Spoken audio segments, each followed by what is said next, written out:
The hobbit एक काल्पनिक और रोमांचक जो बिल्बो बैगिंस नामक एक शांतिप्रिय हॉबिट की कहानी है। यह पुस्तक the Lord of the rings की प्रस्तावना के रूप में जानी जाती है। इसमें लेखक ने मध्य पृथ्वी मिडिल अर्थ नामक एक काल्पनिक दुनिया की रचना की है जिसमें बौने, ड्रैगन, जादूगर और अन्य रहस्यमय जीव रहते हैं। यह कहानी आत्मखोज, साहस, मित्रता और साहसी निर्णयों की महागाथा है। हॉबिट बिल्बो बैगिंस शांत जीवन जी रहा होता है। वह शाया में एक आरामदायक बिल में रहता है और किसी प्रकार के साहसिक कार्य से दूर रहता है। एक दिन गैंडाल्फ नामक एक महान जादूगर उससे मिलने आता है और उसे एक साहसिक यात्रा के लिए आमंत्रित करता है। बिल्बो पहले इनकार करता है लेकिन गैंडाल्फ जिद करता है। गैंडाल्फ अगली सुबह 13 बौनों के साथ बिल्बो के घर आता है। थोरिन ओकिनशील्ड, बालिन, ड्वालिन, बॉफर, बॉम्बर, फिली, किली आदि। वे सभी एक बड़े अभियान पर निकलने वाले हैं, एरेबोर, लोनली माउंटेन को पुनः प्राप्त करने और उसमें छिपे खजाने को वापस लेने के लिए। वह खजाना एक भयंकर ड्रैगन, स्मॉग, द्वारा कब्जा किया गया है। गैंडाल्फ बिल्बो को बर्गलर, चोर के रूप में नियुक्त करता है। बिल्बो संकोच में रहता है लेकिन अंततः वह भी यात्रा के लिए तैयार हो जाता है। जैसे ही यात्रा शुरू होती है, उन्हें शुरू से ही कठिनाइयों का सामना करना पड़ता है। एक रात वे भटककर एक जंगल में पहुंचते हैं जहां 3 विशाल ट्रोल मिलते हैं, टॉम, बर्ट और विलियम। ये ट्रोल बौनों को पकड़कर उन्हें खाने की योजना बनाते हैं। बिल्बो साहस जुटाकर उनकी जेब से चाकू चुराने की कोशिश करता है लेकिन पकड़ा जाता है। सौभाग्यवश गैंडाल्फ समय पर आता है और ट्रोलों को चतुराई से सूरज की रोशनी में बदलवा देता है जिससे वे पत्थर बन जाते हैं।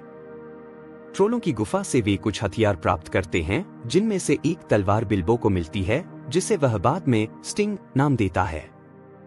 वे सभी आगे बढ़ते हैं और एक सुंदर स्थान रिवेंडेल पहुंचते हैं जहां पर एल्फों के प्रमुख एलरॉन्ड रहते हैं। एलरॉन्ड उन्हें प्राचीन मानचित्र और चंद्रलिपि पढ़ने में मदद करता है जो बताता है कि कब और कैसे एरेबोर के गुप्त द्वार को खोला जा सकता है। वे पहाड़ों में घूमते हुए एक गुफा में रात बिताते हैं लेकिन यह गुफा गॉब्लिनों की होती है। गॉब्लिन उन्हें पकड़ लेते हैं। गैंडाल्फ फिर से आता है और जादू से गॉब्लिनों को हराकर सभी को छुड़ाता है। भागते समय बिल्बो खो जाता है और एक अंधेरे गुफा में गिर जाता है। यह अध्याय सबसे महत्वपूर्ण और रोचक है।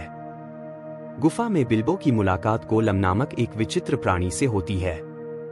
वे दोनों आपस में पहेली खेलते हैं।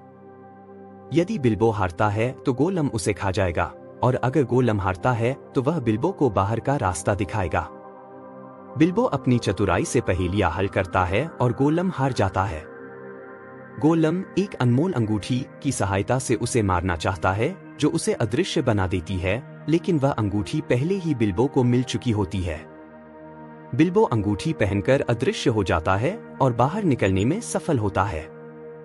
यही अंगूठी बाद में the Lord of the rings का केंद्र बिंदु बनती है। गॉब्लिन फिर से पीछा करते हैं और समूह को एक पेड़ पर चढ़ना पड़ता है। जब वे फंस जाते हैं तो विशाल गरुड़, ईगल्स उन्हें बचाते हैं और दूर ले जाते हैं। इसके बाद वे बियॉन नामक एक रहस्यमय व्यक्ति से मिलते हैं जो दिन में इंसान और रात में भालू बन जाता है। बियॉन उन्हें घोड़ों और भोजन से मदद करता है। अगला पड़ाव होता है घना और खतरनाक मिर्कवुड जंगल। गैंडाल्फ उन्हें छोड़कर किसी और कार्य पर चला जाता है। जंगल में बौनों पर विशाल मकड़ियों का हमला होता है। बिल्बो अपनी तलवार से सबको बचाता है और पहली बार उसमें साहस का संचार होता है। अब समूह को एल्फों द्वारा पकड़ा जाता है और उन्हें थ्रैंडविल नामक एल्फ किंग के किले में कैद कर दिया जाता है। बिल्बो अदृश्य अंगूठी की सहायता से सबको बचाता है और शराब की खाली बैरल में सबको डालकर नदी में बहा देता है। बिल्बो और बौने लेक टाउन पहुंचते हैं जहां के लोग थोरिन को राजा के रूप में सम्मान देते हैं। वहां से वे अकेले पर्वत लोनली माउंटेन की ओर प्रस्थान करते हैं। वे गुप्त द्वार की खोज करते हैं लेकिन उसे खोल नहीं पाते। आखिरकार जब चंद्रलिपि के अनुसार विशिष्ट दिन आता है तो द्वार खुलता है और बिल्बो भीतर प्रवेश करता है। बिल्बो अंदर जाकर स्मॉग से मिलता है जो विशाल और भयावह ड्रैगन है। वह चुपचाप खजाने से एक प्याला चुरा लेता है जिससे स्मॉग को गुस्सा आता है। बिल्बो एक जादुई पत्थर आर्कनस्टोन भी चुरा लेता है जो थोरिन के लिए बहुत मूल्यवान है। बिल्बो को पता चलता है कि स्मॉग के पेट के एक भाग पर कवच नहीं है, वह उसकी कमजोरी है।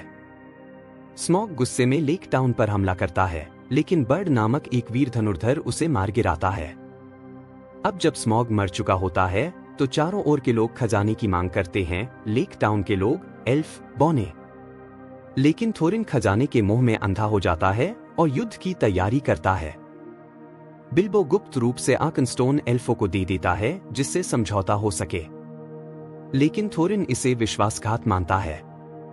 युद्ध टल नहीं पाता और 5 सेनाओं की भीषण लड़ाई होती है, बौने, एल्फ, मनुष्यों के विरुद्ध गॉब्लिन और वॉर्ग्स। बियॉन और ईगल्स समय पर पहुंचते हैं और युद्ध में सहायता करते हैं। युद्ध में थोरिन, फिली और किली वीरगति को प्राप्त होते हैं। मरने से पहले थोरिन बिल्बो को क्षमा कर देता है। बिल्बो खजाने का एक छोटा हिस्सा लेकर अपने घर वापस लौटता है। वहां वह पाता है कि उसे मृत मान लिया गया है और उसकी संपत्ति की नीलामी हो रही है।